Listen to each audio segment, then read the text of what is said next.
can finish that at the end of the day. But many other like the likes of looking at St. Thomas, who are heavy favorites, they still have a shot today. It's going to be a even if we look at the second page, right, the teams who are 11th to 20th, a lot of talent make a comeback, right? You take a look at the likes of Kinsel, Idrip, and Wade. Who literally won a game yesterday but weren't able to do anything else out of that. Can they potentially? So many of the most talented names in Fortnite on this page. Yes, yeah, some of the best names. You know, like I said, we saw Vidil, Nor, Rally, and Reason were currently 60. I can see that on my screen. Winning the big victory royale in game 1 yesterday. If they come out with the steam that they had today in game 1 and continue that on, they may rise completely up. And it's definitely not something we've seen in any other region over and over again. So we've seen these changes going around the leaderboards and teams down here managing to make themselves all the way up to the top 3, and we could definitely be seeing that here today. Okay, who's number one? Let's take a look at the highlights, though. Let's take you back to the beginning of yesterday when Reason, Vidil, and O'Reilly won that first game. They had a crazy play. Look, forget that guy lazy late. These were the real Kaiser. It's the red. Refsguard, Andrea, and Savage who managed to win using the med kit. They're currently our first place leaders, but this game was really where they solidified themselves using the corn as well. Not something we really see very typically. Yeah, you can see game 3, Joe, Stonky, and Shadow were able to win a game. We talked about it on the leaderboards. Outside this game, they weren't able to do much, right? So they had their win from high ground, typical of them in terms of their playstyle. It's going to be about really being able to have more games like this over the course of these 6 games. Yeah, and you know, this is the turning point in the tournament for us. This was Hayne, Janice, and Chapik's game number 4, where they showed that even contested, these guys can pick up big victory royales. And this is where they first victory royale, but extremely impressive stuff for them. And this wasn't even their first and only victory royale of the game. Yeah, you take a look now, you know, the last moments of the tournament, really, right? The last couple of games where things really, you know, great finish and anything. The likes of Queasy, Trulix, and Juriki winning a game, and you can see Trulix dropping down, hitting shots to win them the game in the end. A phenomenal performance, but we started, or I should say we finished with the team who won it all last season, right? The FNCS champions picked up that final game, and what a zone to do it, right? Exactly the same as Zone 1 almost, and they won 2 games as well. So no surprise, these guys learned from that game 1, and here we go, winning game number 6. So, by the way, the hype, I just felt it once again, just coursing through my veins. Okay. We gotta set the stage a little bit coming into day number 2, okay? I'm kind of curious. See, you know, some of these trios are having a difficult time just landing and getting these contested POIs and making it out alive. So I'm curious to see, like, do you think trios might be changing up their drop spots coming into day number 2? Think, right, if we're dropping, say, for example, the 2 teams currently in retail, Wolfie's team going against Kiko's team. Boards right now, both I think 20th all the way down to 33rd, I think somewhere in that range. So they're really gonna have to think what we're gonna change up in their strategy. And Wolfie's team during the qualifier and also during the heats had ended up dropping in Dirty Dogs and also Steamy Stacks. So you've got to think if it's not working out for them so far in retail, maybe they test our current place leader. Get away, I don't know where I'm at. Which has potentially been alluded to on Twitter so far already by Wolfie. So we see some changes in drop spots. Yeah, I think that's always bound to happen on that second day, right? Teams sort of maybe get a bit nervous about how they performed on the first day. So they like to switch things up, definitely a possibility. Alright, Levin, talk to me about some sleeper teams, because I feel like you've got one that didn't get much broadcast time yesterday, but they're still performing extremely well.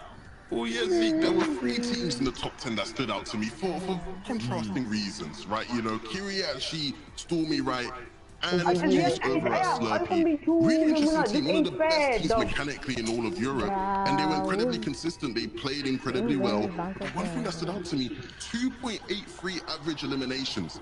Lowest of anybody in the top 10. Weird for a team who you maybe expect to be a bit more aggressive outside of Slurpee, right? Taking a look over at Misty Meadows, though. I can see it now. For Strokey, a record-breaking team from the qualifying weeks. What the fuck? Complete opposites, right? Eliminations, the second highest of anybody in the lobby, right? These guys were incredibly aggressive, getting them up their points via eliminations, all the way at the top of the map, right? This one is the most quick. Gak tahu ya offline naman. Juicy Sugil. Bora me. L'ultima TV. They have no games in the top 10. That's like weird. How do you get top 10 without any games in the top 10? Crazy stuff. If they can be a bit more consistent, imagine where they could finish, right? Way higher than top 10 you'd expect. So be interesting to see how these guys do.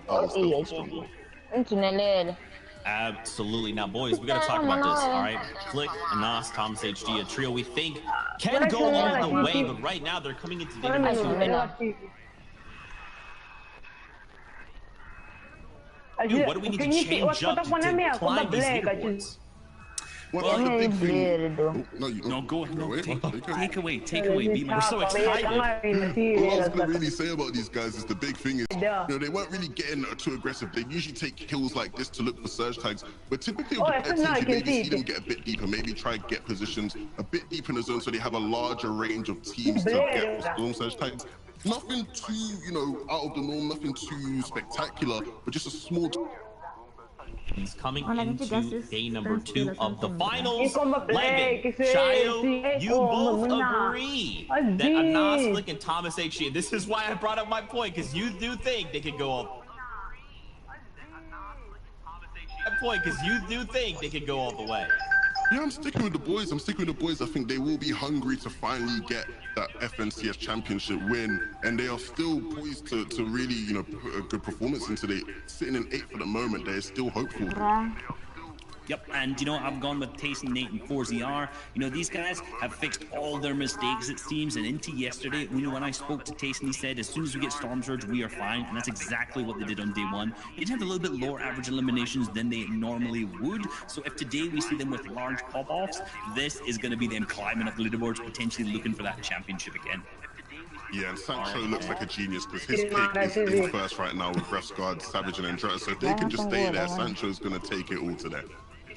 Absolutely. Well, we're not wasting any more time. It's time to kick off the competition. We're going over to Sancho West and Shy Wager to start our day. This is Royale on the couch or watching along with your friends. Welcome to the European FNCS. Sancho, a slew of games to play today. $1.3 million on the line for EU as well. This is going to be insane. And don't you go anywhere because the action is already kicking off with our #1 place team being contested at Steamy Stacks. We all saw this going down on social media. Will it be Wolfies actually here? No, it's actually Nexus Trio.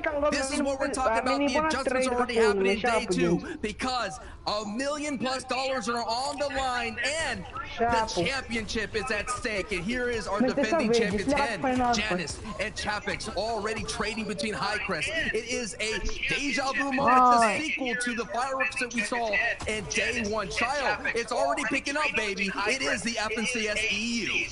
Yeah, and it's absolute deja vu. Highcrest already going down inside the first game. We saw 12 games played yesterday, or 6 games played yesterday. There's 12 games to play. In all 6, these guys fought over and over again. Highcrest either going down first or Hen this time. It will be Highcrest. Knight and Vortex will have to try to pick up the slack here, but with a top-tier trio who's won this POI over and over, just breathing down your neck, it seems absolutely impossible.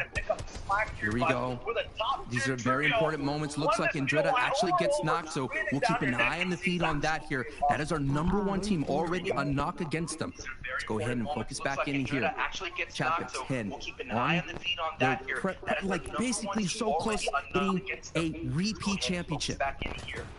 The flip back and forth between those POIs. Now the fight's actually breaking down at Steamy Stacks. Savage, Refsguard seem to have wiped Screwy and Nexus off the face of the Fortnite Island just with a little bit of a consequence of Andretta getting knocked. It feels like Sancho has got a free buff points off spawn. There wasn't really any much contestation whatsoever. I think Savage might actually be looking for the rest of the squad for the moment. They might be slightly split, looking at how things are going so far, but with this loadout, there should be no problems at all for Savage to wrap things up. This is what they were worried about going into day 2. They thought they would be contested. Usually Steamy Stacks in the EU region is historically heavily contested. Last season, Andretta Resguard with Scram dealt with 2-3 trios at times contested in there. So there's no stranger to that. They expected it. They bought review it, and they were ready. And now Janice Hit and Chapix were ready for High Chris. Once again, Vortex is going to be left alone right now, and they're going to actually go ahead and catch him out in the bush. Yeah. So far, it is the bush play when you all got it in the back pocket. That's all you can do. And right now, you're looking at a 6-1 advantage right now going Hen's way. And anytime any team walks out of Craigie, they do really well. And when Hen's team walks out of Craigie, they get double. That is the potential of the pop-up that they have here. But Shayo, pop-off potential for Thomas AC Flicking on us. Day 2 is usually their day. Yeah, usually on day 2, this team we're watching on screen really ends up popping off. They're landing at Dirty Docks, and if this is your first time watching the FNCS, the early game is just about controlling where you land. You guys probably have your spots too, of where you want to go. It could be big like Dirty, it could be small like this junction sort of, you know, POI where Red Rush, Exterios are dropping at. They have a huge split where they travel around the map. There's many different things to do. The basic rule for everyone, though, is just to survive. And if you're fighting anyone, you got to win that fight. So we already saw it happen. The big names coming off of spawn unscathed, basically. And everyone else is, you know, really amping up to have a very good first game. There's still 30 trios alive right now. The only 2 that have dropped we watched, that was Screwy's trio and then High Chris's at Craggy Cliffs. Everyone else is going to be rotating now, looking for lots of damage around the map. And that was our 3rd place team, Asterios, with Red Rush and Mappy, with a kind of an unexpected performance. Not anybody really had them. Red Rush, the FNCS squad champion, alongside with Asterios and Mappy, they had a really solid day. They kind of played conservatively. They were able to get a lot of placement points alongside with some valuable elims. But the thing that they have to work on is, can they continue that pace? They're pretty much playing out of body, like we mentioned yesterday, and that's pretty difficult to do in a high-stakes lobby like this one. Absolutely, and for this team on screen, I mean, you can see the stat, the importance for these guys on the second day of competition. It's more monumental than any other team we're going to be watching today. For Flick Anas and Thomas HD, their day 1s usually are kind of scraping by. They'll be in the top 10. Won't be something crazy we're watching, but on day 2, they really start popping off. Sometimes you see multiple victory royales. We see lots of high placement games. The issue is, I'm not sure looking at this lobby if it's going to be as easy as before. Just look at the map, how spread out it is for every single team, where the zone is going to be looking at as well. The level of competition is so high, and for these guys on the top right to be able to perform, I mean, they're gonna have to pull out miracles from inside of them. Like, it is so difficult, especially with so many good players in the lobby, to be consistent, be at the top. They can't miss out on one game, especially the first game, the one we're watching right now. They're gonna have to do a very, very good job while they're playing, or their entire momentum will be just thrown away for the day. We already saw a taste of Zone 1. It's going to be a northern zone, so you have Hen Trio looking really solid. You know, we already talked about Levin, talked about at the analyst desk. Nebs' trio has been doing really solid, considering they had not been finishing in the top 10. If you go back and VOD review Nebs' trio, Game 3, they ran over some of the biggest names in the region, getting 5+ eliminations, I think 8. And that is something that I have to keep my eye on the rest of the way, because they were taking out the likes of Clement, they were taking out the likes of Adil's trio. So, hey, you got to watch out for Nebs, who kind of surprised everyone during the qualifier stage, being able to qualify out of Stealthy Stronghold. They're looking really good, already primed to have a fantastic day 2, just like Indretta, Resguard, and Savage. And I think you said it really good, Shio. Basically, so sometimes it's good to get contested, because now they could just go ahead and post up. You don't have to really worry about Storm Surge. And even though they didn't really have problems within day 1, this makes things alleviates it just a little bit there. Watching Wakey Eye dropping Gonzal also rotate some people who resort to just going inside cars. Sometimes, though, depending on how and where you're rotating, you can just get battered up while you drive around the map. The big thing about day 2 is just to make sure you're playing that first game very close to the chest. Sometimes we're watching EU yesterday. While the game started to go on a little bit, people started to experiment, play a little bit more loose. We had, like, you know, not that many people surviving, lots of people fighting in zone. This time, though, at least for this game, everyone's taking it very seriously. You're going to start seeing a lot of bases pop up around the map. iDrop's already doing it. Here's Pizza, Ardent, and Fast Roki. This trio is the most troublesome on this entire day and on the Fortnite.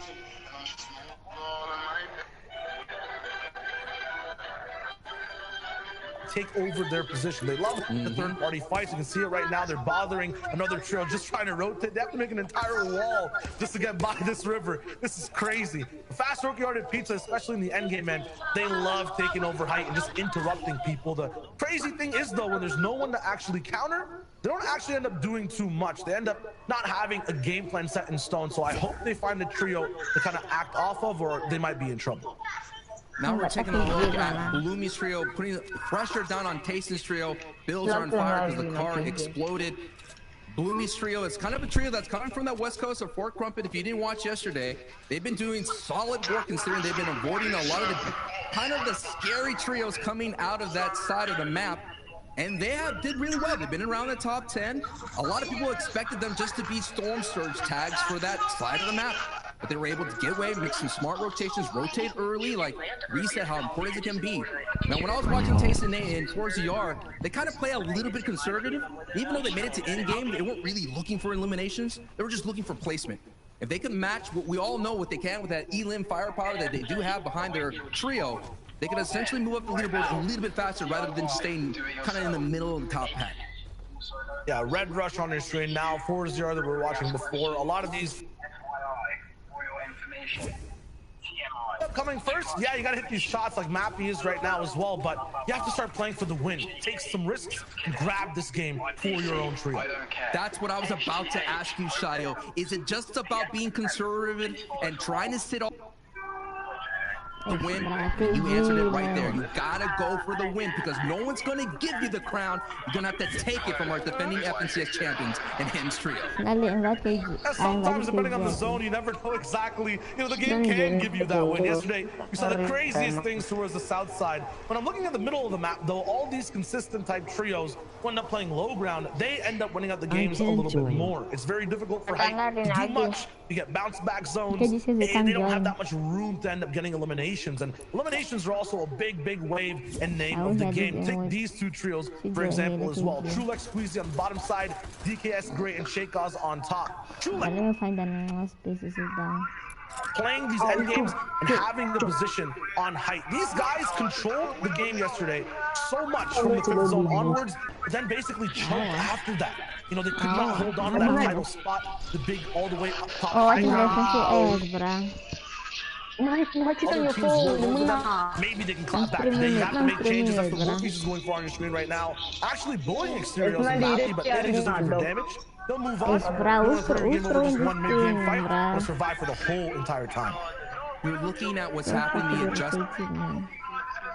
They kind of split retail row against Kiko's trio. Now they're rotating early. We're seeing the retail row teams rotate early. Scram trio, the other retail row, is rotating towards Blazing Lake. This time, Wolfies is kind of pushing that Cammy split, and that Cammy split right now is being held down by Red Rush's trio.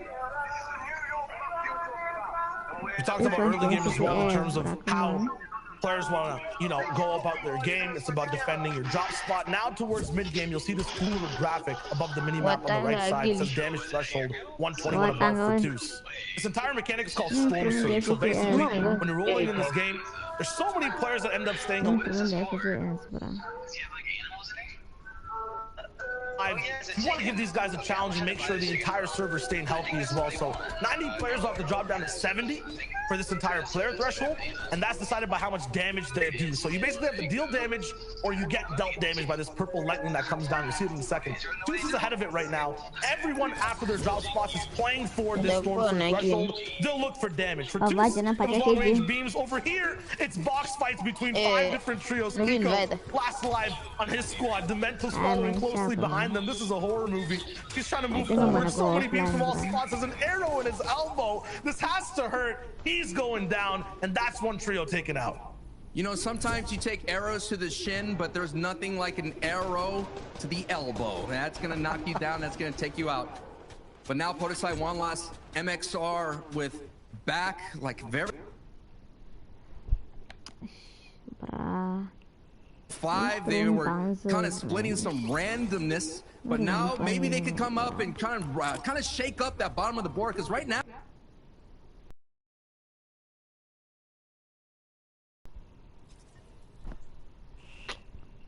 here just by being here.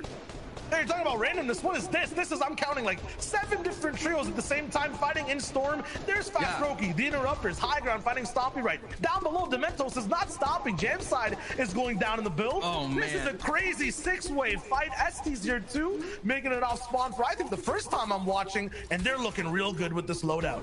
This is just a repeat of day one. All the Southern teams from Misty Meadows, Lazy Lake, Caddy Corner, all being late on the rotations and all colliding as you're seeing Jamside getting eliminated by Podosai. This is what's happening the entire tournament. It looks like it's gonna be a repeat in day 2. If any of these trios want to get better for the day in placement, they just have to avoid this kind of white line engagement that's happening right here, Shayo. This traffic jam hasn't stopped, and this is game 7 out of the 12. It's gonna get crazy as the day goes on too. These are teams playing conservative. Bad Sniper inside Storm, eating some damage, looking for an angle. Not gonna really find it, but has some meat to eat, so it's all good on his end. Once again, in terms of reading what's going on screen, it might be confusing. You know, there's health bars to watch. Once that threshold thing pops up on the right side as well, that's like an extra health bar to kind of show you guys how the trio's doing. If they're about 300, 400 damage above, it's really good. Anything below that, sometimes they could be in trouble. There's even more trios though, still inside the Storm. Hellfire's so far back. Okay, never mind, it's the reverse side. They're actually in. Everyone's looking good. Oh, look at this, so many people, Sancho, playing side by side, close together. And like, this is gonna be rough rotates all the way across. A very nightmare type of rotation if the zone keeps pulling north, but also a nightmare start for Red Rush, Asterios, and Mappy down. Like about 4 out of the 6 games, they were on height, and they got it taken away from them. And only one of them, they were able to hold on and get a victory out. So expect this team to continuously to fight for height, to expend all their mats to hold on to height, do whatever that they can, because they're all in for that strategy. And when you go all in, you saw it already, they get down into shambles. But I'm expecting them to at least get 1 or 2 victory outs here today. This is such a weird game though. Yesterday we were watching organized driving, basically. Everyone in their own lanes, way far away. They were, you know, following traffic laws. This time, I'm watching bumper cars. I'm looking at trios just bouncing off of each other, shooting over and over again. No one is leaving space for anyone to walk by. Even Nate, so far away from this trio, is looking to affect this one. Trulex getting hard beamed. This is troublesome. This is just what it means, that how much eliminations are. 2 points apiece, Shio. Expect people to go for more elims because they have to make up some ground to catch up to the top of the leaderboard. Everyone's also just bunched up at the south side right now. There's a river all the way in between. Some elevation will be tricky to actually navigate. There is one big hill, and there are some kings on it. A god trio maybe who's watching, kind of an opposite lifeguard on this river. They're actually looking to take out people who might be in